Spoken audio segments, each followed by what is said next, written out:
Hey, what's up, guys? This is Angelo Dickens, realtor with Agent Inc. I'm here with Jamel Nelson of Nelson and Associates, CPA and tax preparer extraordinaire. So, I met Jamel actually through a friend of mine who's also a client, April Parker. And I told her, I said, yeah, I'm looking for somebody that's local to Long Beach, and somebody's business I can support, my tax needs, who you have, and she recommended you. So we haven't officially done our first tax return, together yet, but I'm looking forward to this year. Hopefully you get me some good money back. Absolutely, absolutely. So tell us about your personal story. Absolutely. So, thanks for having me. Oh, first yeah. and foremost. Yeah, I appreciate it. Definitely excited to be sitting down with you and having a conversation. Mm-hmm. My story. It could be a 2-minute intro, or we can go long. Try to go the route like personal story, like maybe talk about what kind of influenced you to get into the business you're doing. Maybe you saw somebody at a young age, Yep. or what you can kind of talk about your personally how you grew up. Yep. Doesn't have to be super long. But Yep. Absolutely. Yeah. Okay. So yeah, this is my story. Mm-hmm. I actually am from Los Angeles, born and raised. Okay. Attended King Drew High School. Okay. Surprisingly, that's a high school that specializes in medicine and science. Mm-hmm. I have a twin brother. And Wow. Okay. My mother, when we were growing up, she always, obviously, like most parents, want the best education, best structure to ensure that we be successful. Yeah. Growing up, we identified that there was a school called King Drew, and Okay. they were a magnet school that specialized in medicine and science. So that's essentially where I went to high school. And they also do a basketball tournament there, right? Yep. Okay. So that is the location where they host the Drew League, Okay. Summer League basketball tournament, All where right. all the professionals and non-professionals compete during the summertime. Okay. So attended King Drew High. My intention was to never be a doctor, never do medicine, but my brother had the aspirations of being a doctor, so it made sense for us to go there. Yeah. So the entire time, I was displeased with the fact that my mom made me go to the school. But in hindsight, it was actually a great situation because I was able to get a great education. Yeah. The school was very competitive, and during that time, I actually participated in a summer program Okay. that was hosted by USC's business school. And the program was to introduce students that were in high school in the local area Okay. to accounting and careers in business and such. So during that time, that's when I first learned of the opportunity to have a career in accounting. Okay. And this was around, I believe I was a sophomore, junior in high school. Okay. So I always knew that I wanted to be a businessman growing up, but didn't really know what that meant aside from wearing a suit, carrying a briefcase, and wearing a handkerchief.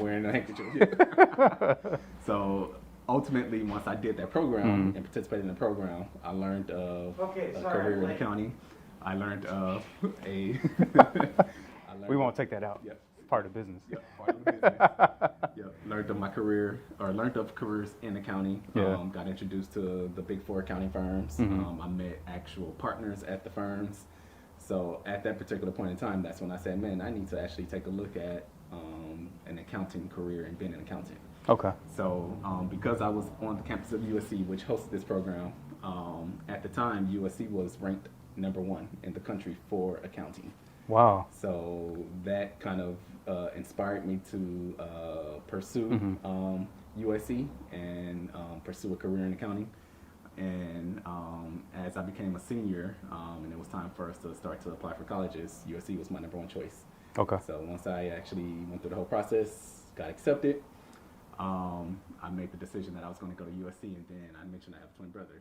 His first choice was UCLA. Wow. So he decided that he was going to go to UCLA, but he didn't submit his intent letter. So he waited till the very last minute. And the very last minute, he actually decided he was going to join USC and go to USC. So Oh, wow. he actually, Okay. Attended USC with me. We were both there at the same time. He actually pursued a doctor route for his first year or maybe 2 years, and then after a couple years, he decided, hey, this is too crazy, too hectic, too rigorous. Let me actually not be a medical doctor per se, but let me actually go the psychology route. So we actually did that.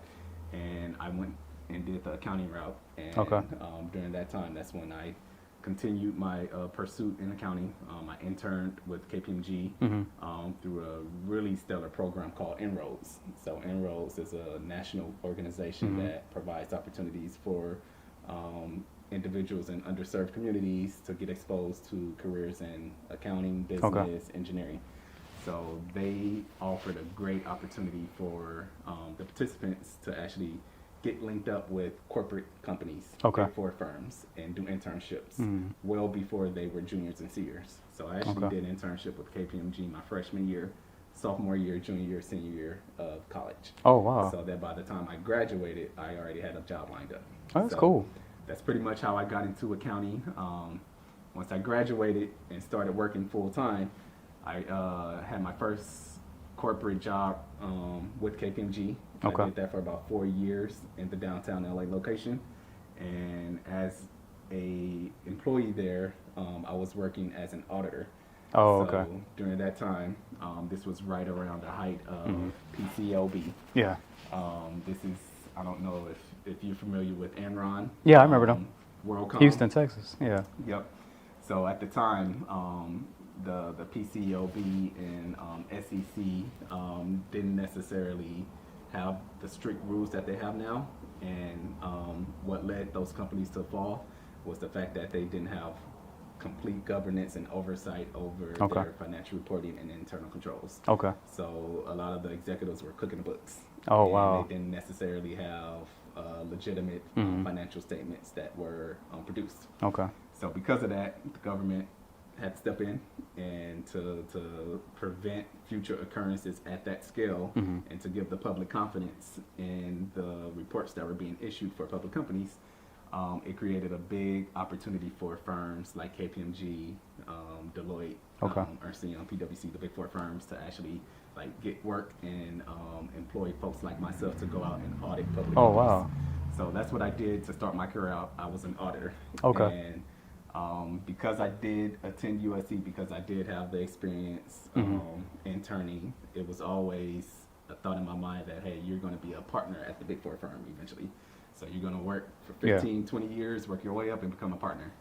Lo and behold, after a couple years of working in that grind, it was very apparent that I wasn't going to be a partner just because I didn't necessarily see myself working in that type of structure as well as an auditor for a career.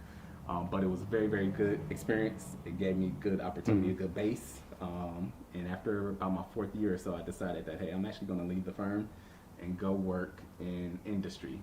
And I'm actually going to go work for another company that's not necessarily a company that I'm auditing, but actually work in the inside internally, work in the accounting group, financial reporting group, and actually be the one responsible for preparing all the financials. So that's kind of how I got started with accounting. That's cool. From there, I joined CB Richard Ellis. That was my first job outside of the Big Four firm, and CB Richard Ellis is the #1 commercial real estate company in the world.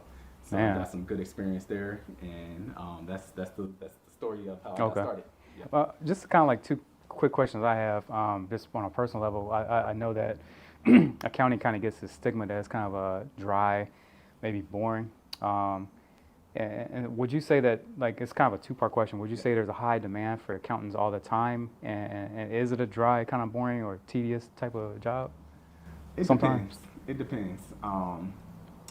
Accounting can certainly be dry.